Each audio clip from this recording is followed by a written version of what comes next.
زندگی کے سفر میں ہم کئی لوگوں سے ملتے ہیں۔ کچھ لوگ ہماری زندگی کو خوشنما چمک دے جاتے ہیں، جبکہ کچھ دوسرے لوگ کالے بادلوں کی طرح ہوتے ہیں جو سورج کی چمک بھی ہم تک نہیں آنے دیتے۔ کچھ لوگ وہ ہیں جن کی صحبت ہمارے لیے ہمیشہ خوشگواریت و گرم جوشی، مسرت اور خوشی لاتی اور اللہ سے ہماری قربت کا باعث بنتی ہے، جبکہ ایسے لوگ بھی ہیں جو ہمارے آقا سے ہماری دوری کا سبب بن جاتے ہیں۔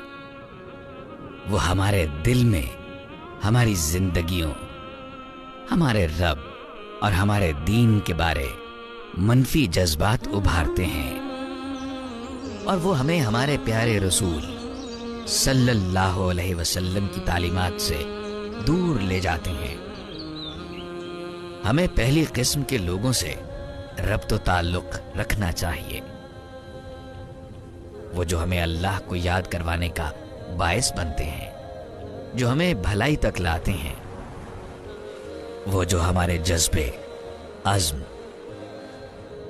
بھلائی میں اضافے اور ہمارے رویے میں بہتری لانے میں معاون بنتے ہیں۔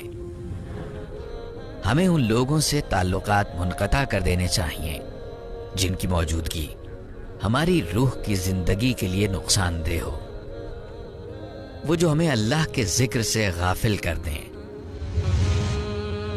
الا بذکر اللہ تطمئن القلوب، آگاہ رہو، اللہ کی یاد ہی سے دلوں کو اطمینان نصیب ہوتا ہے۔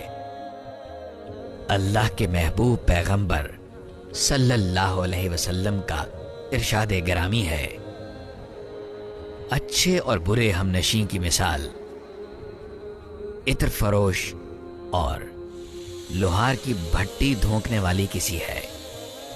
جہاں تک عطر فروش کی بات ہے تو ممکن ہے کہ وہ آپ کو کچھ خوشبو تحفتاً دے دے، یہ ممکن ہے آپ خود ہی اس سے کچھ خرید لیں۔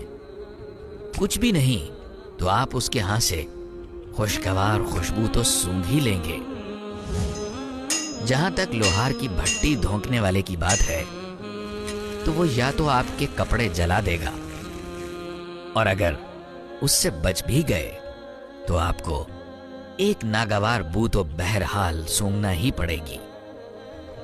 حضرت علی رضی اللہ تعالی عنہ فرماتے ہیں،